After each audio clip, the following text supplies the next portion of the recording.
그러니까 이준석 대표하고 그다음에 한동훈 장관하고 이미지가 좀 겹치는 부분이 있거든요. 그건 뭐냐면 차세대라는 거예요. 다음 세대 주자. 그렇죠. 그러니까 그 부분에서 사실 이준석 대표가 차지하고 있던 위치를 갖다 한동훈 장관이 깎아먹고 들어가는 부분이 있거든요. 이걸 갖다 이제 이준석 대표가 좀 견제하는 것 같고 예. 그럼에도 불구하고 이준석 대표는 아직도 국힘에 좀 미련이 있는 거예요. 왜냐하면 좀 전에 했듯이 한 장관은 지금 지역 연고가 있는 춘천에 나가는 게 좋다. 이런 거는 국힘 그 선대위원장으로서의 전략을 좀 얘기하고 있거든요. 그러니까 본인이 전략가라면이라고 전제 그러니까 달았어요. 아마 지금 사실은. 꿈꾸는 게 그걸 겁니다. 나랑 그다음에 한동훈이 연합을 해서 선거를 치른다면 이길 수 있지 않느냐.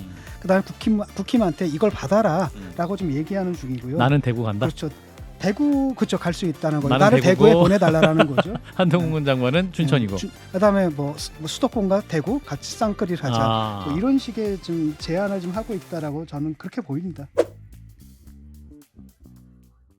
예, 한판 브리핑 김수민 평론가와 함께합니다. 어서 오십시오. 예, 반갑습니다. 자, 국민의힘 지도부와 혁신위원회 지금 중대기로에 서 있는데 일부 혁신위원들이 사의를 표명했다는 소식이 오전까지 있었죠. 네, 그렇습니다. 일단 그 전개를 좀 살펴보면요. 국민의힘 혁신위원회가 당 지도부 중진 친윤계 의원들의 불출마 혹은 험지 출마를 의결해서 당에 공식 요구를 하기로 했는데 예. 일부 혁신위원은 이번 주에 정식 의결에 최고위에 송부를 하자고 주장을 했고 하지만 시간을 더 주자는 결론이 내려졌습니다. 그러면서 사의를 표명한 위원들이 있다는 소식이 나왔었거든요. 예. 비정치인 출신인 박소연, 이젠마, 임장미 혁신위원이 그 설의 주인공이었습니다. 예. 그러니까 김경진 혁신위원이 회의 중에 혁신위는 김기현 지도체제 유지를 위한 시간 끌기용일 뿐이다라고 했던 것이 이들의 사의 표명에 영향을 줬다 이런 보도까지 나왔는데요. 예. 여기에 대해서 혁신위의 김경진 의원은 급격하게 끝마치기보다 지도부가 연착륙을 할 수 있도록 도와야 하는 거 아니냐는 취지로 말했던 것이다라고 해명을 했습니다. 예. 그런데 사퇴 의사를 표명했다고 일부 언론에 보도된 3명의 혁신위원과 이뇨한 혁신위원장이 오늘 오찬을 함께 했는데요. 이 과정에서 확인한 바 3명의 혁신위원이 사의 표명을 한 바가 없음을 확인했습니다라고 혁신위원회가 기자들에게 공지를 보냈습니다. 예, 이제 그 문자가 오후에 퍼지긴 했는데, 자, 이런 가운데 인류한 혁신위원장은 이제 국민의힘 지도부를 향해서 일주일 기다리겠다라고 압박을 하고 있네요. 네, 인류한 위원장은 어제 23일 지도부 친윤 중진 의원들을 향해 혁신위가 20일 전 권고한 불출마, 험지 출마에 대해 일주일 내로 응답해 줄 것을 요구했습니다. 응답이 없을 경우는 권고안을 최고위원회의 정식 안건으로 상정할 것이라고 덧붙였고요. 예. 인효한 위원장이 이렇게 지도부로 압박을 하면서 비대위 전환 등을 전격적으로 요구할 수 있다. 이런 관측도 제기되고 있습니다. 예, 자 그럼 여기서 전 대구시 경제부시장이었죠. 정혜용 국민의힘 혁신위원을 연결해서요. 국민의힘 혁신위 소식을 제대로 들어보겠습니다. 위원님 나와 계시죠? 예, 안녕하십니까. 정혜용입니다. 예. 자 일단은 박소연, 이젠마, 임장미 혁신위원이 사퇴 의사를 표명했다. 그리고 오늘 오전에 인류한 위원장과 만났다 이런 보도가 있었는데 결국 사퇴 네. 의사는 없는 걸로 정리가 된 거죠? 예, 해프닝이 있었습니다만은, 예. 윤유한 위원장과 만났고, 또 의사를 밝힌 적은 없다. 이렇게 이제 결론이 났고요. 또 함께 끝까지 하기로 했고, 예. 사실 그 가운데에, 저희들 어제 이제 회의를 하면서 상당히 그 안건 등을 두고, 격렬한 논쟁을 했습니다. 예. 논의를 했고, 그 과정에서, 위원님들 중에서 좀 마음이 좀 서운하고 이랬던 점은 있었습니다만은, 잘 이렇게 혁신위가 내부 분열이고 그런 모습들은 아닙니다. 근데 그 혁신이 내에서 이제 문제가 되는 발언은 나온 것이 사실인 것 같거든요. 혁신이면 시간 끌기용이다. 그러니까 당신들 다 병풍이다. 우리는 그냥 김기현 체제 연장조카도 도와주는 시간 벌기용이다. 이런 취지의 발언을 했고, 그러니까 많은 분들이 이제 반발한 것 아니겠습니까? 근데 제가 이제 정확하게 그 기억에 대해서는 잘 모르겠는데요. 그 발언이 있었는지 모르겠다. 예. 현장에 계시지 않았나요? 그 발언이 최초에 예. 어떻게 되어 있냐면, 예.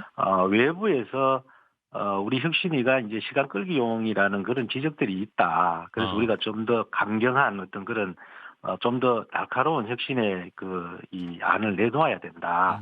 이제 이런 모습 하면서 이제 논의를 하다가 김경진 의원이 아마 이제 우리의 혁신위의 어떤 한계, 그러니까 권한, 이런 부분들을 이야기하면서 예. 좀 천천히 가자. 그래서 이게 너무 다급하게 밀어붙인다고 해서 정치적으로 해결될 부분이 아니다. 저는 이렇게 받아들였는데요. 예. 아마 그 부분에서 받아들이는 우리 위원들 간의 온도차가 좀 있었던 걸로 보입니다. 근데 아무래도 이분들이 이제 그렇게 받아들였다는 건 발언 자체가 좀 문제가 있었다는 것 같은데 듣자 하니까 그 위원들이 이뇨한 위원장에게 김경진 위원의 공식 사과를 요구했다고 하던데 그건 맞습니까? 저도 그 부분에 대해서는 정확하게 파악은 되지 않는데요.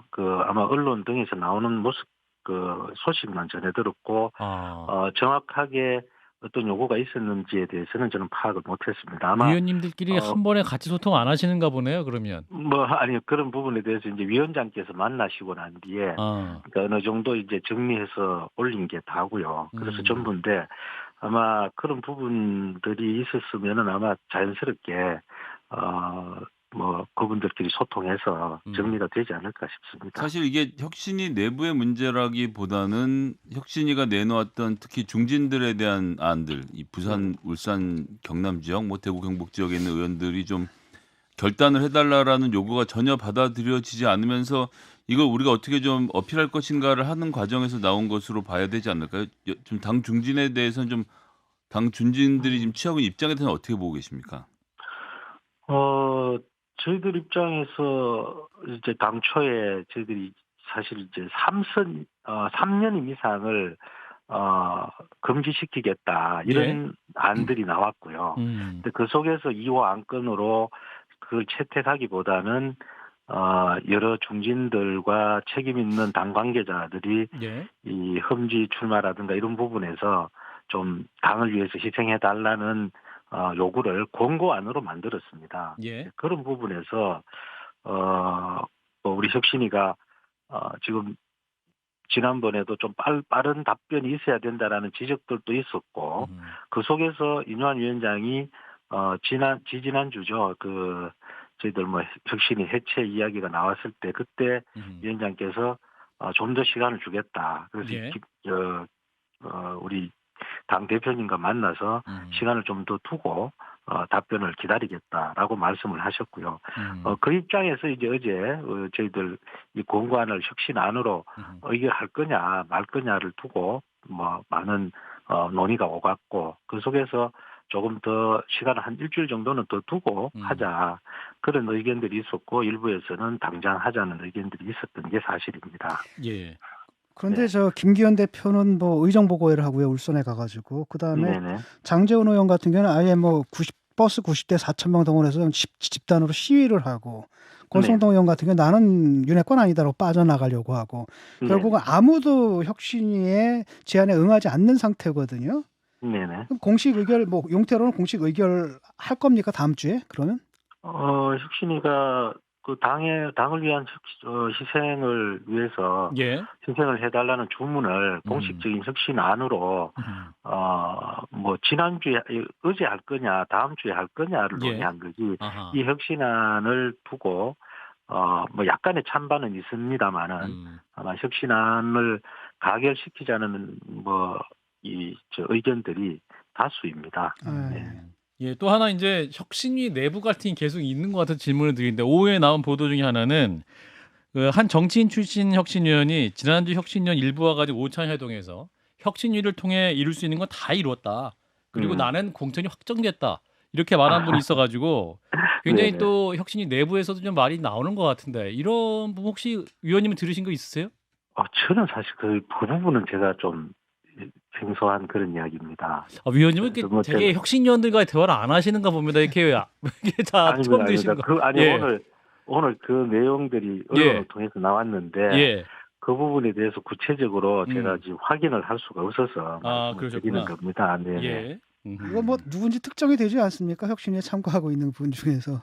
근데 제가 그분이 그런 이야기까지 어떤 의미에서 했는지 이야기인지 모르겠습니다만은 지금 혁신위가 사실 위원회 체제라는 것이 여러 위원들이 다양한 의견들을 들고 나오지 않습니까? 그런 걸 잘 모아가지고 의결하는 것인데 그 의결 과정에서 약간 다른 의견도 있을 수 있고 또 그 속에서 좀 갈등도 있을 수 있는데 저희들 혁신위가 내부 반발 이렇게 바라보는 시각보다는 정말 격렬하게 혁신을 논의하고 있다 이렇게 좀 봐주시면 좋겠습니다. 지금 비대위 얘기도 나오고 있는데 뭐 이용 의원 네네. 같은 경우는 김기현 대표 체제로 똘똘 뭉쳐야 한다 해서 김기현 대표 체제 총선을 치러야 한다는 입장이고 그에 반해 성일종 의원 같은 경우에는 내려놓을 땐 내려놔라 하면서 네. 저 김기현 대표 용퇴와 뭐 비대위로 전환을 강하게 요구하는데 지금 한간에는 그 후자가 대통령실의 입장이 아니냐 이런 얘기가 있거든요. 그 예, 예. 김기현 대표가 좀 버티고 있고 어떻게 네네. 생각하십니까?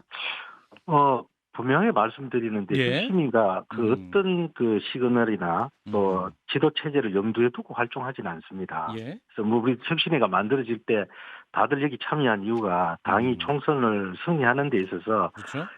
정말 우리 슬로건대로 국민의 눈높이에서 국민의 뜻을 당에 충실하게 전달하고 예. 그 국민들의 마음을 담아서 혁신안을 만들었던 거고요. 만들어가는 것이고 그것을 받아들여서 당이 승리하지 못하는 상황이 온다면은 그건 뭐 누구의 책임을 물어서 어떤 체제가 변한다든지 그런 문제들이 생기겠죠. 근데 지금 저희들이 혁신위가 어떤 지도 체제를 두고 활동하고 있지는 알겠습니다. 않다 이렇게 위원님, 말씀드리겠습니다. 그러면 인요한 네. 위원장이 일주일 기다리겠다 이렇게 말씀을 하시지 않았습니까? 그 혁신위 네네네. 조기 해체론도 있는데 그러면 어떻게 됩니까? 일주일 후에 만약에 네. 혁신위가 만족할 만한 그 당 지도부의 반응이 없으면 해체도 고려될 수 있는 겁니까? 조기 종료. 아직까지 그거는 아직까지 고려하고 논의된 바는 없습니다. 아, 다만 어제 저희들 논의할 때 뭐 격렬하게 논의했다시피 예.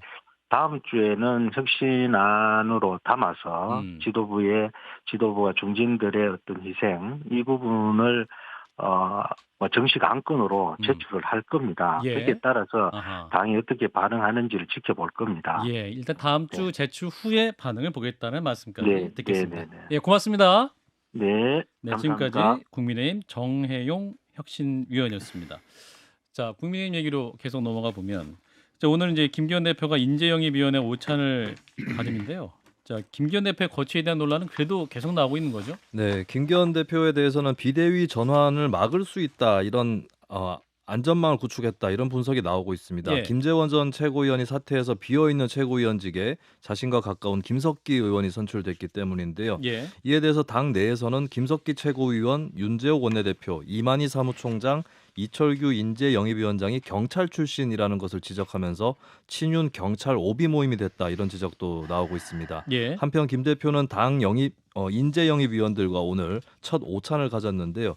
인재영입위는 12월 말쯤에 영입 인재를 발표할 계획입니다. 한 달 후쯤에 그렇습니다. 발표를 하는 거군요. 네. 자, 그런데 또 국민의힘에서도 이 젖소 발언이 나와서 또 여성 비하 논란이 또 있습니다. 네, 동두천 연천 지역구의 국민의힘 김성원 의원의 6급 지역 보좌관 A 씨의 글이 발단이 됐는데요. 예. A 씨는 지난 11월 2일에 자신 SNS를 통해서 이런 메시지를 올렸습니다. 요즘처럼 개나 소나라고 돼 있는데 이제 개하고 소는 그 이모티콘으로 바뀌어져 있는 상태였고요. 예. 근데 소나 다음에 괄호 열고 젖소네 라고 돼 있습니다. 그리고 아하. 지역을 잘 안다고 하는 사람 넘쳐나는 거 처음 보네 라고 썼습니다. 예. 이것에 대해서 이제 특정 동물을 통해서 여성을 비하했다는 논란이 일었는데요. 이 지역 총선 후보로 나설 준비를 하고 있는 손수조 리더스클럽 대표가 반발했습니다. 아하. 젖소라니요. 최강욱 암컷에 이어 이게 무슨 수준 떨어지는 망발입니까? 라고 하면서 김성원 의원에게도 사과를 요구를 했습니다. 손 대표는 이 지역 경기도의원에게 망신당하기 전에 당장 떠나라 이런 협박성 문자 메시지를 받았다라고 주장을 하기도 했는데요. 예. 이 해당 글을 처음에 올렸던 A모 씨는 개, 소를 글자 단어보다는 이미지로 표현을 하다가 소 이미지에 젖소가 나와서 젖소네라고 쓴 것뿐이지 그분 손수조 대표를 지칭한 것은 아니다라고 해명을 했습니다. 이모티콘을 쓰다가 그 소 그림 네. 이미지가 나와서 가로 열고 본인이 젖소네라고 썼다. 그러니까 이분의 이제 뭐 주장에 따르면 개나 소나를 썼는데 이게 자동으로 이모티콘이 변환이 됐고 근데 그 소가 젖소라서 젖소네라고 했을 뿐이다. 이게 이제 A 씨의 주장입니다. 예, 자 일단 국민의 혁신위 그리고 김기현 대표 체제 얘기를 좀 해보겠습니다. 진 작가님은 혁신위원 인터뷰도 들으셨는데요. 지금 현재 상황 어떻게 보시는지? 이게 지금 딜레마에 빠졌거든요. 네, 혁신을 하려면은 혁신을 부정해야 되는 거예요. 그 혁신의 가장 큰 내용이 뭐냐면 예. 수직적인 당정 관계잖아요. 그렇죠. 근데 대통령이 지금 혁신을 하라 그러는 거거든요. 그러니까 그걸 갖다 그대로 받아들이게 되면 수직적인 당정 관계는 그대로 남는 거고 그 저항을 하게 되면 또 혁신이 또 안 되는 이런 상황이거든요. 그건 왜 그러냐면 김기현이나 장제원 이런 분들이 어떤 의제를 가지고 대통령 선거와 맞서는 게 아니라 대통령과 맞서는 그게 뭐냐면 자기들이 자리 보존을 위해서는 아주 그러니까 수평적인 당정 관계를 좀 유지하고 있거든요. 이러다 보니까 지금 딜레마에 좀 빠진 것 같고 대통령실에서 조금 약간 실기를 했다는 얘기도 좀 나오는 게 김석기 이분을 갖다 최고위원 직에 임명을 했단 말이죠. 김기현 사람이란 말이에요. 네. 그럼 옛날에 이준석 내칠 때 어떻게 했습니까? 최고위원들이 다 줄줄이 사퇴하면서 지도체제를 갖다 무너질 수 무력화시키고 있었는데. 그다음에 이제 비대위로 넘어갔는데 예. 그렇게 넘어가기가 굉장히 힘들고 본인들이 버티게 되면 어떻게 할 수도 없는 상황이 돼버린 거죠. 그 딜레마입니다 이게. 자, 김 소장님은? 전 노컷뉴스 서민성 기자가 이와 관련돼서 해석해 놓은 것이 상당히 설득력 있다고 봤는데요. 일단 축은 그런 거죠. 김석기 최고위원의 임명으로 당대표는 이준석 전 대표 말 맞다나 윤리위에서 끌어내리지 않으면 내쫓을 수 있는 방법이 없는 상태. 예. 완전히 자기 자리를 지킨 모양새가 됐고요. 예. 공천관리위원회를 선거 전 120일 전까지 구성하도록 되어 있는 규칙을 슬쩍 이번에 90일로 바꿨다는 거예요. 사실상 그때 잘 안 되니까 90일로 했다는데 그 시기가 12월 중순인데 공교롭게도 민주당이 김건희 여사와 그 소위 말하는 쌍특검 대장동 관련된 특검법을 12월 22일에 상정하게 되어 있는데 그 직전에 공관위가 구성이 되면서 소위 말하는 이 컷오프 대상자들을 막 내보냈을 경우에 본인이 다음번 공천을 받지 못하게 될 거라고 생각하는 의원들이 흥분해서 특검안을 죄송합니다. 특검안에 찬성하는 그림을 만들어 놓은 것까지를 김기현 대표가 그림을 완전히 빌드업을 해서 대통령실과 이 상황을 놓고 딜을 할 것이다라고 하는데 상당히 일리 있는 얘기인 것 같습니다. 어쨌든 김기현 당대표가 강서구청장 보궐선거 이후에 그 위기의 상황에서 자기의 몫을 빠르게 찾아가면서 자리를 잡은 것만큼은 사실인 것 같습니다. 예. 특검법에 대해서 이제 대통령이 그걸 이제 비토를 하게 되면은 3분의 2잖아요. 그렇죠? 그러면 200석이 있어야 되는데 국민의힘이 지금 103석인가? 그거 되거든요. 그렇죠. 네. 그 중에서 한 20% 정도가 반란을 일으키면 사실은 대통령이 거부권을 행사한다 해서 다시 가거든요. 예. 근데 진짜 그거는 좀 저는 좀 어떻게 보냐면 대통령이 이건 받을 수도 있다 특검법은 그런 생각이 좀 들고요. 예. 그다음에 이게 젖소발언 논란에 대해서 한마디 하자면은 요즘 대한민국 일부 수컷들이 지금 발전기를 맞았나 왜들 이러는지 모르겠습니다. 예. 김 소장님 첨언하시겠습니까? 안 끼겠습니다. 알겠습니다. 자, 서민선 기자가 이제 김기현 대표가 조용히 칼을 간 것이다라고 해석을 했었는데 아까 이제 김성희 소장님 인용한 기사에서 김수인 평론 어떻게 보십니까? 지금 김기현 네. 대표가 조용히 뭔가 포석을 해서 본인이 유리한 위치를 점했다 이렇게 해석할 수 있는 겁니까? 유리한 위치를 점했는지는 아직 불투명할 불투명하고, 것 같은데 예. 근데 어느 정도 이제 버틸 수 있는 그 음. 발판들은 계속해서 마련하려고 하지 않을까. 음. 네, 이런 또 예측은 나올 수 있을 것 같고요. 그리고 예. 저도 이제 뭐 평론가 활동하다 보면 이제 기자분들한테 거꾸로 전화를 받거나 뭐 아. 이럴 때가 있고 그게 예. 꼭 인터뷰용이 아니더라도 음. 어떻게 보시느냐 서로 이제 의견을 교환하거나 하는데 예. 좀 심상치 않다는 얘기들은 많이 나오더라고요. 어떤 게 김기현 심상치 대표 않습니까? 쪽에 예. 상호간에 심상치 않다는 거죠. 그러니까 비대위로 갈 수 있는 그 가능성이 또 있는 거 아니냐. 아. 예, 이런 전망이 한편으로 나오고 한쪽에서 이제 김기현 대표 쪽에 여러 가지 움직임들이 굉장히 버텨보려고 하는 것 같다. 이런 관측들이 또 나오고 있는 것이 예. 좀 대체적으로 현장에서 지켜보는 언론인들이 갖고 있는 그런 인상인 것 같습니다. 예. 자, 이준석 대표 얘기로 넘어가 보겠습니다. 자, 천하 용인 그리고 이준석 전 대표가 주말에 대구에 가는데 토크 콘서트를 진행하죠.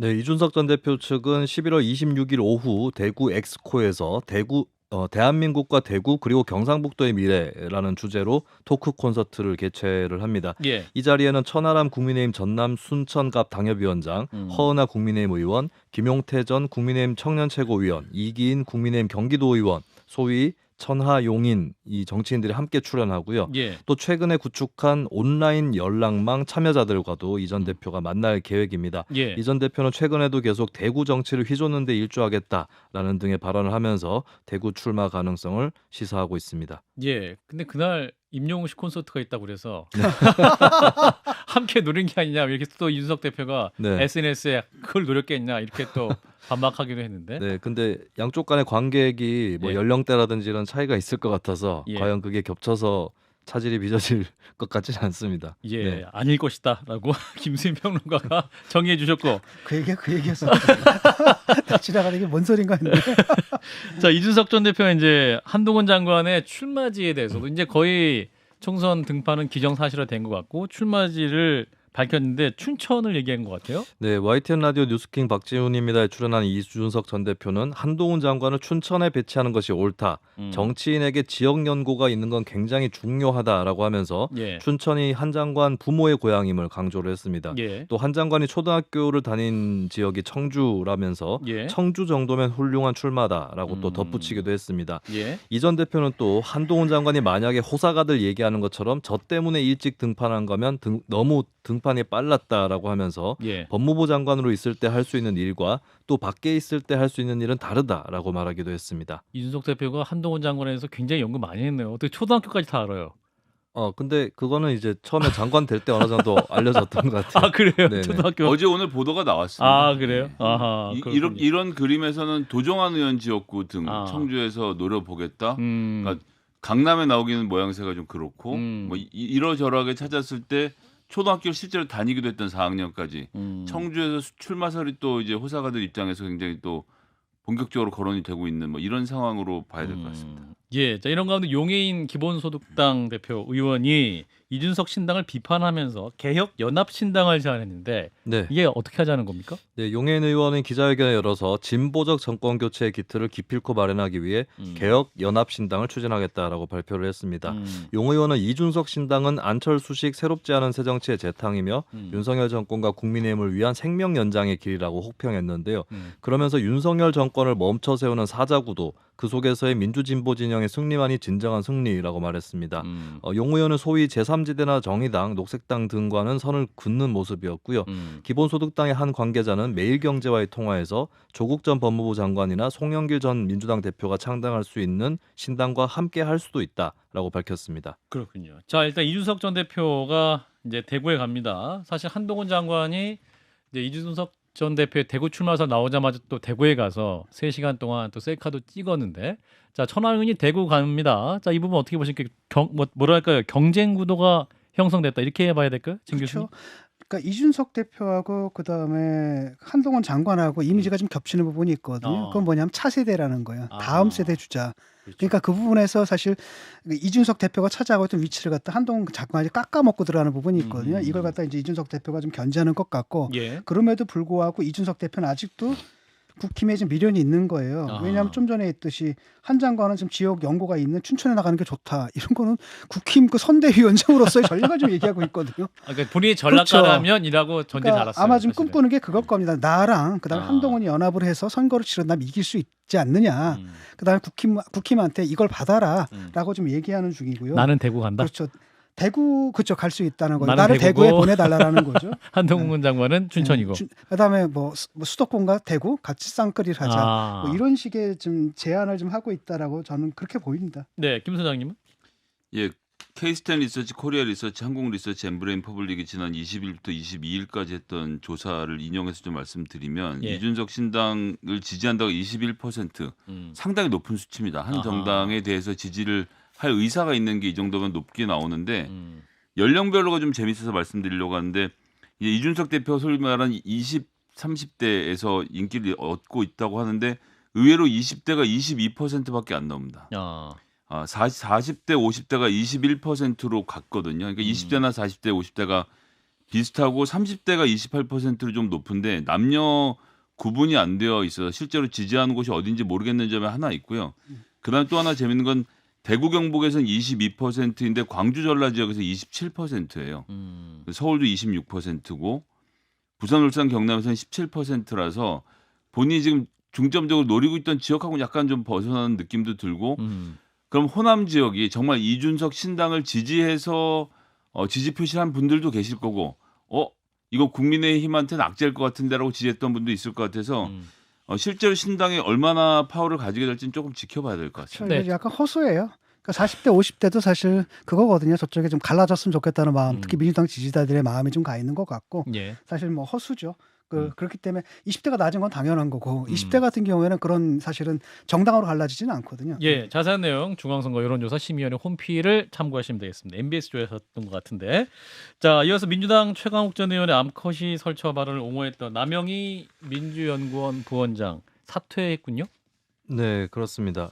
일단 이제 남 부원장이 했던 발언을 다시 한번 살펴보면 예. 지난 22일 유튜브 채널 박시영 TV에 출연을 해서 최강욱 의원이 했던 발언에 대해서 그 말을 왜 못하느냐라고 두둔을 했고요. 예. 왜 민주당은 조중동 프레임에 갇혀서 매번 스스로 자기 검열을 하게 만드나라고 당의 징계 조치를 비판을 했습니다. 예. 논란이 계속되자 남 부원장은 SNS에 글을 올려서 제가 한 발언으로 당과 국민께 심려를 끼쳐 죄송하다라고 하면서 이에 모든 책임을 지고 민주연구원 부원장직을 내려놓겠다라고 밝혔습니다. 네, 그리고 한동훈 법무장관이 오늘 최강욱 전 의원의 해당 발언을 신랄하게 비판을 했습니다. 관련 영상을 듣고 이어갑니다.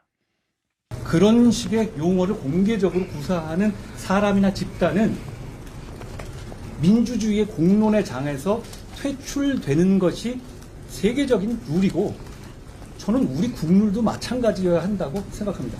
이게 민주주의다, 멍청아, 이렇게 얘기했죠. 이게 민주당이다, 멍청아. 이렇게 하는 게 국민들이 더 잘 이해하실 것 같아요. 예, 한동훈 장관 발언이 아주 셌는데, 자, 이런 가운데 민주당 총선 기획단은 또 후보자들의 언행 검증을 강화하겠다, 또 공천에 반영하겠다라는 얘기도 있었죠. 네, 최근 청년 비하 현수막, 김은경 혁신이 노인 비하 발언 논란, 국회 회의 도중 나왔던 국민은 선거법 상식 몰라야 된다 발언 등에 이어서 최강욱 전 의원과 남영희 부위원장 발언까지 논란이 되면서 민주당이 이런 결정을 내린 것으로 보입니다. 예. 민주당 한병도 전략기획위원장은 공직자 윤리의식과 국민 눈높이에 맞지 않는 막말, 설화, 부적절 언행 등을 원단계에서 검증하고 공천 심사에서 반영하겠다라고 하면서 이와 관련 문제가 되면 후보 사퇴나 당선 후에 의원직 사퇴를 포함한 단 결정에 따를 것이다라는 서약을 받겠다라고 하는 것도 밝혔습니다. 예, 자, 최강욱 전 의원의 발언에 대한 또 한동훈 장관의 비판까지도 함께 들으셨는데요. 자, 민주당 역시 또 언행 검증 강화하겠다라는 조치입니다. 진 교수님 어떻게 보셨는지? 아이고 하나만 한 얘기예요. 어차피 자기들이 한 말 다 안 지키는 사람들인데 이 사람들이 강성이거든요. 뭐냐면 강성 지지층의 정선이 이겁니다. 싸우는 사람 역시 적고 윤석열하고 싸우는 사람을 왜 처벌하느냐 이거거든요. 예. 그 강성들을 따라갈 수밖에 없기 때문에 예. 이거 하나만 한 얘기라고 봅니다. 저는. 예, 30초씩. 예, 자, 김 소장님. 저는 일단 말이 나가면 그 말이 뭐 조선일보를 통해서 전달이 되든 한판승부를 통해서 전달이 되든 듣는 국민들이 판단할 문제이고 그 판단이 그렇게 내려졌으면 거기에 맞게 언행해야 된다고 생각합니다. 이것을 억울해할 문제는 아니라고 봅니다. 예, 일단 여기까지 하죠. 한판브리핑 김수민 평론가였습니다. 고맙습니다. 감사합니다. 좋아요? 구독. 알림 설정.